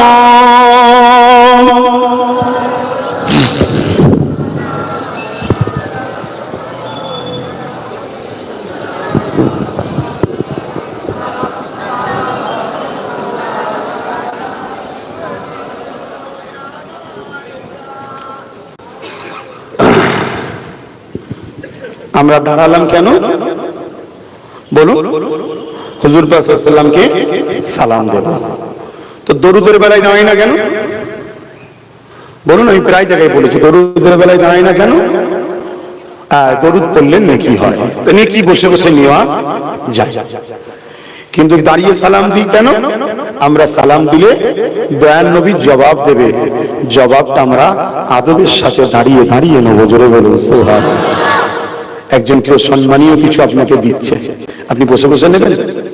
দাঁড়িয়ে দাঁড়িয়ে নেবেন। আমার হুজুর জবাব দেবে, আমরা বসে বসে নেবো? দাঁড়িয়ে দাঁড়িয়ে নেবো। এটা আদবের ব্যাপার, এতে মাসলা ফতোয়ার ব্যাপার নয়, এটা সিনার ব্যাপার। ফতোয়া মাসলা এখানকার ব্যাপার। এ হাজারো প্রশ্ন করে, একে জিজ্ঞেস করুন আমার নবীর মেরাজ হয়েছে, একে জিজ্ঞেস করুন আমার নবী এরকম চোখ থেকে আলো মারে, ওই সব চমক চমক করছে আলোগুলো, একে যদি জিজ্ঞেস করেন থাক থাক যে আমার নবীর মেরাজ হয়েছে, সবাই নিজের ব্রেনকে জিজ্ঞেস করুন যে আমার নবী মসজিদে আকসা বাইতুল মুকাদ্দাস থেকে মসজিদে আকসা প্রায় 1 মাসের যাতায়াতের রাস্তা, ওখান থেকে প্রথম আসগান, ওখান থেকে দ্বিতীয় তৃতীয় চতুর্থ পঞ্চম সপ্তম ষষ্ঠম সপ্তম সিদরাতুল মুনতাহা, আল্লাহর আরশ, আল্লাহর দিদার করিয়ে কথাবার্তা বলে রাতের সামান্য সময়ের মধ্যে নবী আবার ঘরে এসেছে। ব্রেনকে জিজ্ঞেস করো তো, ব্রেন কি বলবে? এই ব্রেন মেনে নেবে? ব্রেন বলবে এটা যুক্তির বাইরে, এটা হয় কখনো? কি করে হতে পারে? 1 মাসের রাস্তা, এতটা আসমান, এত দূর, যে আসমানে উর্ধ্ব জগতের দুটো জায়গা আছে, একটা জায়গা আছে বিশাল গরম, যা যাবে গলে যাবে, একটা জায়গা আছে এত ঠান্ডা, যা যাবে বরফ হয়ে যাবে, কি করে যায়? হয় কি করে? আর দিলকে জিজ্ঞেস করো যে আমার নবী গেছে, আল্লাহ লিখেছে, দিল কি বলবে? বিনা প্রশ্ন বিনা বাধায় অবশ্যই গেছে। জোরে বলুন সুবহানাল্লাহ। কেন? প্রেমের কাজ করছে, ঠিক না? কিন্তু প্রেম বোঝে, এই অত দলিল টলিল মশলা টসলা ফতোয়া টতোয়া বোঝে না। সেটাকে দিকে তোর কথা, আমার নবী গেছে, আমার আল্লাহ লিখেছে, এটাই বলবে। আরে কি বলবে? কি করে হতে পারে? কি করে হতে পারে? বরফ হয়ে গেল নি, আগুনে গরম হয়ে গেল নি, হাজারো প্রশ্ন তৈরি করবে। এজন্য এখানে শরিয়ত থাকে, এখানে ঈমান থাকে, এখানে দ্বীন থাকে, এখানে ঈমান থাকে। এটা প্রেমের ব্যাপার, এখান থেকে আমরা দাঁড়াই, এখান থেকে নয়। কথা কিছু মাথায় ঢুকছে? আখরি জামানা সব থেকে বড় ফিতনা হলো মুনাফিক উলামা, যারা আমাদের ঈমানকে লুটে নিচ্ছে, যারা আমাদের ঈমানকে লুটে নিচ্ছে। এই যুব সমাজগুলোকে নবীর কথা বলে এদেরকে তো পরিবর্তন করব নাকি? নবীর ভালোবাসা দিয়ে তো পরিবর্তন করব। মুনাফিকরা চাইছে নবীকেই উড়িয়ে দাও। কেউ বলছে নবী নাউজুবিল্লাহ রাখাল ছিল, কেউ বলছে নবী আমাদের মতো মানুষ ছিল, কেউ বলছে রাসূল ভিখারির বাচ্চা ছিল, কেউ বলছে রাসূল পাশে আলিফ বেতেছে জানতো না, কেউ বলছে রাসূল মরে গেছে, কেউ বলছে রাসূলের মেরাজ কবে হয়েছিল, কেউ বলছে রাসূল 40 বছর আগে নবী ছিল না, কেউ বলছে রাসূল পাশে এমনি গায়েব জানে না, কেউ বলছে রাসূল মদিনা থেকে দেখতে পাই না। এই কথাগুলো যা শুনলেন, এগুলো কি নবীর পক্ষে মনে হচ্ছে না বিরুদ্ধে? তো নবী বলছেন উলামারা হলো আমার ওয়ারিস, তো ওয়ারিস যে হবে সে রাসূলুল্লাহর পক্ষে বলবে না বিরুদ্ধে বলবে? আমাদের সমাজে অনেক দল আছে না, যে দলই বক্তা আছে সে মাইক ধরে কি বলে? আমার নেতা এই করেছে, আমার নেতা ওই করেছে, আমার নেতা এই করেছে, আমার নেতা ওই করেছে, বলে না? বলে না? কেন্দ্র থেকে যদি কোনো নেতা আছে কি বলবে? আমার নেতা পুরো পায়খানা ভারতবর্ষে বানিয়েছে, কি বলবে না? বলবে না? কি বলবে না? বলবে না? যে যার নেতার নাম করছে, ঠিক না বেটি? তাল উলামা ওয়ারাসাতুল আম্বিয়া, যারা নবীর ওয়ারিস হবে তারা নবীর পক্ষে বলবে না বিরুদ্ধে বলবে? তুই কেমন উলামা? কিন্তু এদের পিছনে পৃথিবীর বড় বড় শক্তিদের হাত আছে। এদের বক্তব্যগুলো সমাজের মানুষের কাছে সামনে আনা হবে। নেট খুললে এদের বক্তব্য আগে আসবে, টিভি খুললে এদের বক্তব্য আগে আসবে। কেন? মিডিয়া বলুন, সোশ্যাল মিডিয়া বলুন, ফেসবুক বলুন, ইউটিউব বলুন, এগুলো কাদের হাতে? ইসলামের হাতে না ইসলামের দুশমনদের হাতে? এদেরগুলোকে সামনে আনছি। আর আমাদের যুব সমাজ প্যান্ট শার্ট পরা দাঁড়ি চাচা নামাজও কাজা করেছে, গুনাহগার ছিল, কিন্তু এই সকল মুনাফিক বেঈমান কাফের মার্কা বক্তাদের পাল্লায় পড়ে আমাদের কম বেঈমান হয়ে যাচ্ছে। আর বেঈমান দিয়ে কখনো লড়াই করে কামিয়াবি হওয়া যাবে? তাহলে পরিকল্পনাটা বুঝে আসছে তো নাকি? তাই বাংলার মানুষ, মোজাদ্দেদ জামান দাদা হুজুরের আপনারা রুহানি সন্তান, বুঝে বুঝে চলে। শত শেষ কথা, কেউ আমাকে সন্তানের মতো মনে করেন, কেউ আমাকে ভাইয়ের মতো মনে করেন। বিশ্বাস যদি থাকে, আমার মনে হয় খাবার মতো ওয়ালাইকুম আসসালাম রাহমাতুল্লাহ, খাবার মতো যদি খাবার হয় অল্প খেলেই যথেষ্ট, শোনার মতো যদি শুনতে হয় অল্প শুনলেই যথেষ্ট, জানার মতো জানলে হয় অল্প জানলেই যথেষ্ট। হাজার জায়গায় গিয়ে হই হই করে লাভ নেই, একটু মজবুত হও। আমি কি বলছি শুনছো? কারণ একটা মাহফিলে তুমি গেলে, সেখানে কেউ বক্তব্য দিতে দিতে দিতে দিতে বললো আমার নবী শাফাআত করতে পারবে না, তুমি চুপ করে বসে উঠে চলে এলে। তুমি জানো এই কথাটা চুপ করে প্রতিবাদ না করে চলে আসার জন্য ঈমান চলে যাবে। এই শুনছো তো নাকি? এই শুনছেন না শোনেননি? কি দেখছেন? পাগলে মজা নেই, এদিকে দেখেন। শুনছেন কি বলছি? তো গুনাহ, এই কথাটা যদি চুপ করে শুনে চলে আসেন, শুধু গুনাহ মাফ হবে তা নয়, গুনাহ হবে তা নয়, ঈমান থাকবে। আমি কি বুঝাচ্ছি বুঝছেন? খারাপ নেবেন না তো, এটা কথা বলবো। আমার বাপ গুণ আছে, খারাপ নেবেন না তো। এই সমাজে একটাকে বলা হয় পুরুষ, একটাকে বলা হয় নারী, আর একটা যেন কি আছে না জানেন তো নাকি? 1 কোটি যদি ওই নিয়ে আসা হয়, হাজারো চেষ্টা করে একটা সন্তান হবে। কথা বলুন তো, 100 কোটি বেঈমান নিয়েও কখনো একটা ইনসাফ কায়েম করা যায় না। 100 কোটি বেঈমান দিয়েও কখনো একটা সত্যকে জিন্দা করা। একটা ইমানদার যদি রুখে দাঁড়ায়, পুরো হিন্দুস্তানকে চেঞ্জ করে দেওয়া যায়। তার নাম মঈনুদ্দিন আজমিরি। জোরে বলুন সুবহানাল্লাহ। তাহলে দরকারটা কি? সংখ্যা না ঈমান? জোরে বলুন।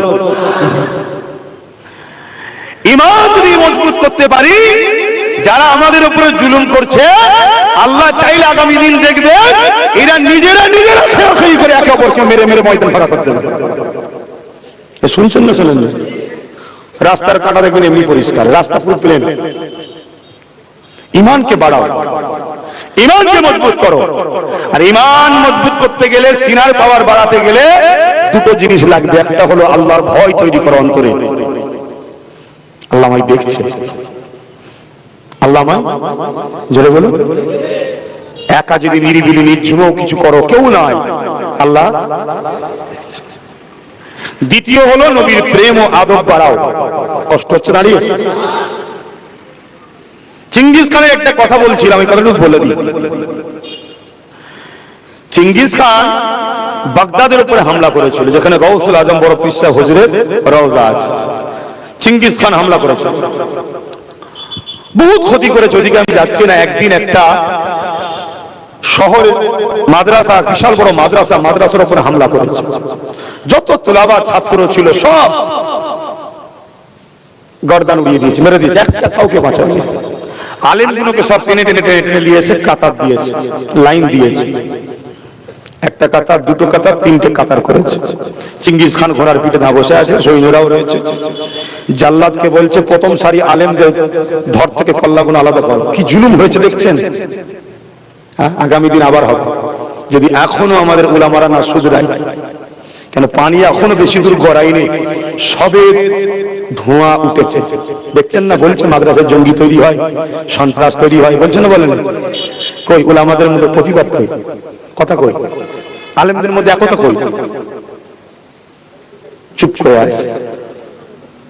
আপনি জানেন আমার বাংলাতে কোন একজন সরকারি লোক, বীরভূমে তার বাড়ি, সোশ্যাল মিডিয়া দেখলে কেউ হাত তুলবেন, সে বক্তব্য দিতে দিতে বলছে বটগাছ হচ্ছে হিন্দু ধর্ম, আর বটগাছের যে ঝুড়ি নাবে ওই ঝুড়িগুলো হলো বিভিন্ন ধর্ম, তার মধ্যে বলছে মুসলমান ধর্ম। জানি মূর্খের মধ্যে পেটে বিদ্যা নেই, গাধার থেকেও বেহাল, তো পেটে তো কিছু নেই, মুসলমান কোনো ধর্ম নেই, কিন্তু তারপরেও টার্গেট করছে না, করেনি। এই কথাটা ভুল বলেছে না ঠিক বলেছে? কই কোন ইমাম কোন মৌলভী সাহেব কোন পীর সাহেবের তো প্রতিবাদ নেই কেন? ও রাজ্য সরকারের লোক বলেছে তাই? তাহলে চিন্তা করুন যে আমরা কত নিচুই নেমে গেলাম সামান্য ভিক্ষায়। অন্যায় তো অন্যায়। কেন্দ্র সরকার যেমন মসজিদ মাদ্রাসাকে লুটার জন্য ওয়াকফ বিল তৈরি করে শেষ করছে, এটা অন্যায় করছে না ঠিক করছে? তার বিরুদ্ধে যেমন গর্জে উঠছেন, উঠুন, আমিও লড়াই করছি, আপনিও করুন, সবার করা দরকার। কিন্তু এটাও তো একটা কত বড় মিথ্যা কথা, অন্যায় কথা। তুই বট গাছ হবি কি আসুস গাছ হবি ভাই, তোর ব্যাপার, ওলি আমার কিছু বলার নেই। তুই আমাকে জড়াচ্ছিস কেন? তুই আমায় জড়াচ্ছিস কেন? না, এগুলো বলে গোলাম চেক করা হয় যে হাজার হাজার কোটি যে খরচ করলাম মোল্লা মলি সাহেবদের পিছনে, গোলাম হলো না হলুনি ট্রাই করা হয়। এই বেফাস কথা বলে যখন দেখবে যে না কেউ কথা বলেনি, ইনাদের যিনি মুরব্বী আছে গার্জেন নাগপুরে, ইনাকে বলবে দেখেছো ও যেটা পারে না আমি সেটা করে দেখিয়েছি, ইসলামের বিরুদ্ধে বলছি, মুসলমানদের বিরুদ্ধে বলছি, তার একটা কেউ কথা বলছে দেখেছো? সব কিনে গোলাম বানিয়ে দিয়েছি। তো তো উচিত তোর যদি ভালোবাসারই লোক হয় তাকে শ্রদ্ধার সাথে বুঝিয়ে বল না, এটুকু তো বলা দরকার নাকি? যেটা আপনি অন্যায় কথা বলছেন, আপনি রাজনীতি করছেন, রাজনীতি করুন, ধর্মলে মাথা মারছেন কেন? কোনটা বট গাছ, কোনটা আসুদ গাছ, কোনটা ঝুড়ি, এসব বিষয়ে আপনাকে কে মাথা মারতে বলেছে? এটুকু তো বলা দরকার। একটা কেউ কথা বলছে? হাই রে মুসলমান, কোথায় ছেলে গেলি সামান্য পয়সার কাছে? চিঙ্গিস খান একটার পর একটা গর্দান উড়াচ্ছে। প্রথম কাতারে একজন বুজুর্গ উলামা ছিলেন, তিনি দ্বিতীয় কাতারে চলে গেলেন। চিঙ্গিস খান দেখলো, কিছু বললো না। প্রথম কাতারে উলামাদের গর্দান গুলো ধর থেকে সব আলাদা করে দিল, রক্ত ছিচকিতে বেরোচ্ছে। হাই হাই, কিভাবে আলেমগুলোকে মেরেছে!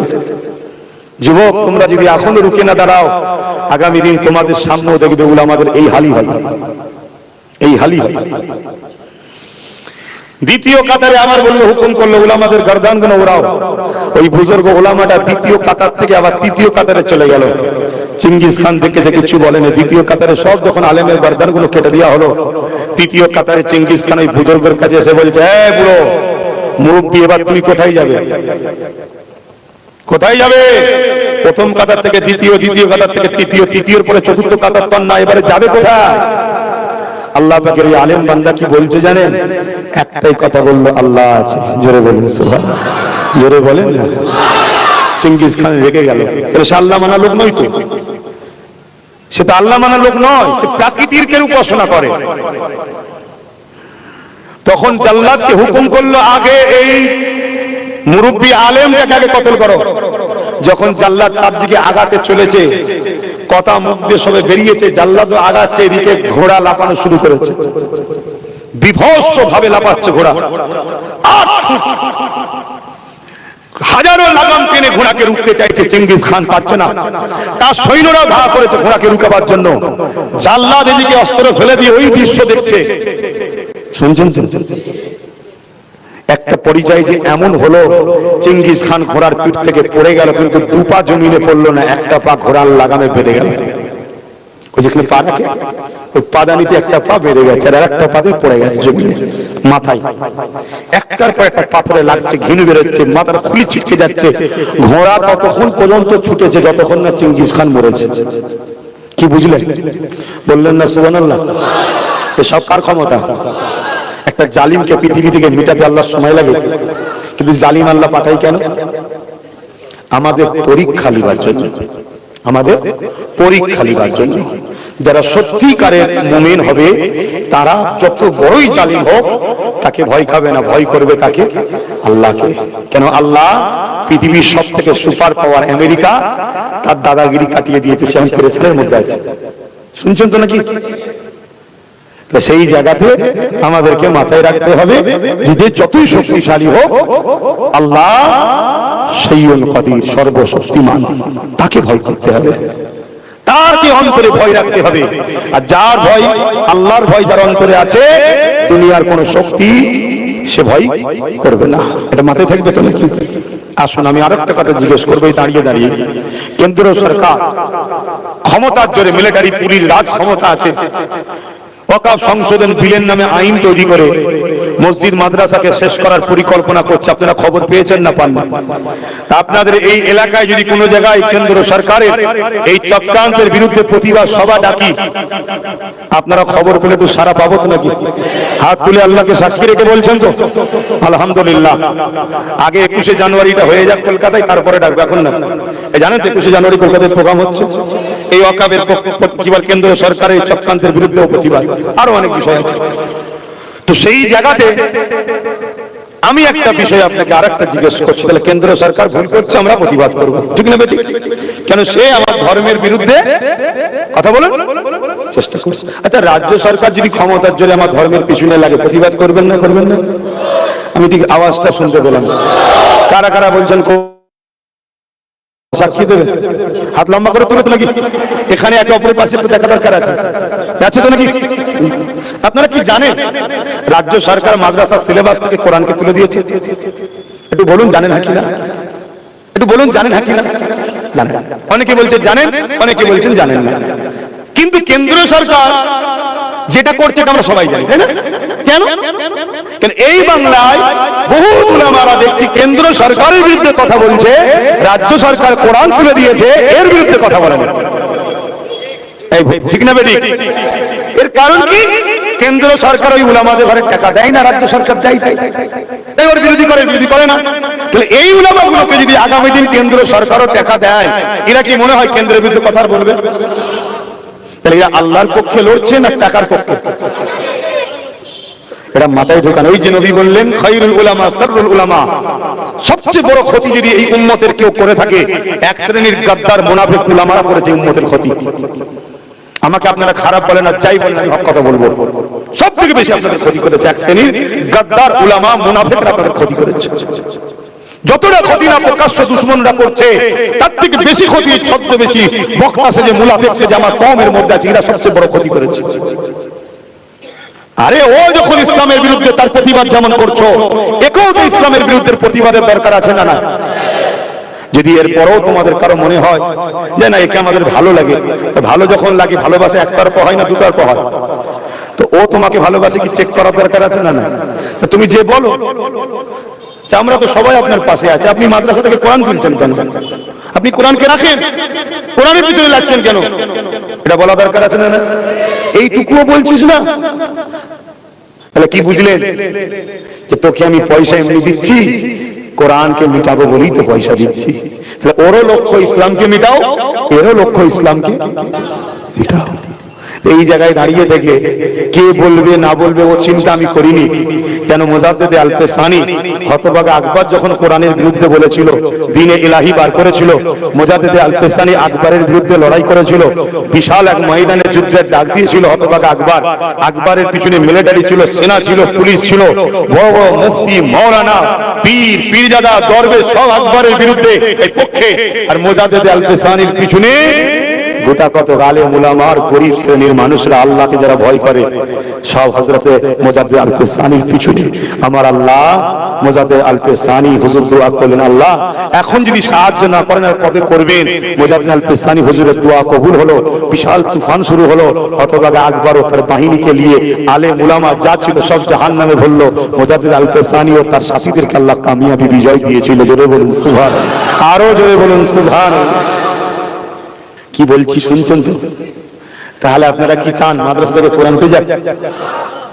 যদি যে ভুলটা করছে ওই ভুল থেকে ফিরে গিয়ে যদি কোরআনের জায়গায় যেমন ছিল থাকে, তাহলে আব্বাস সিদ্দিকী জলসায় এসে এই বিষয়ে কথা বলবে কেন? আমার বলার নেই, কিন্তু জলসায় এসে বলবো, যদি আপনি কোরআনের বিরোধী করেন, যদি আপনি মসজিদ মাদ্রাসার বিরোধী করেন, তাহলে আমি কমকে শোনাবো না।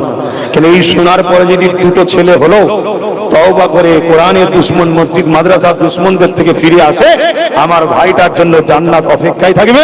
আমার এই মেহনতের জন্য আল্লাহ আমাকেও জান্নাত দেবে। জোরে বলুন সুবহানাল্লাহ। এবারে কোরআন মাদ্রাসায় থাকবে কি যাবে, ও ফাইসাল্লাহ আমার আল্লাহ করবে। শুনছেন না? শুনুন। কেন? কোরআন কালামুল্লাহ, আল্লাহর কথা। আমরা যে আল্লাহর পক্ষেই প্রমাণটা দিলাম, আর কথা নয়। আসুন সালাম করবো, ইয়া নবী সালাম, ইয়া রাসূল সালাম ইয়া হাবিব সালাম।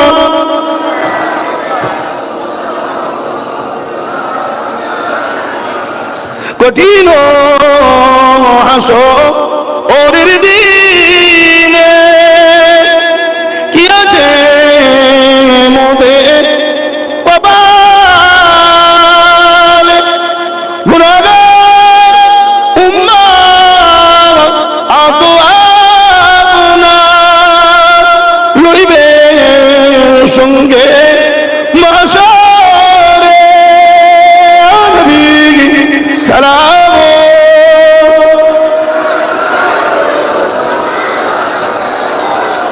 ইয়া হাবিব।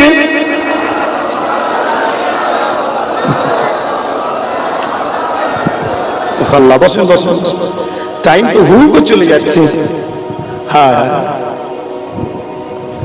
বাপজান আমার আর কথা নয়, বিসমিল্লাহর সঙ্গে দরুদ শরীফ সূরা ফাতিহা ইখলাস শরীফ পড়ো, দোয়া চাওয়া হবে।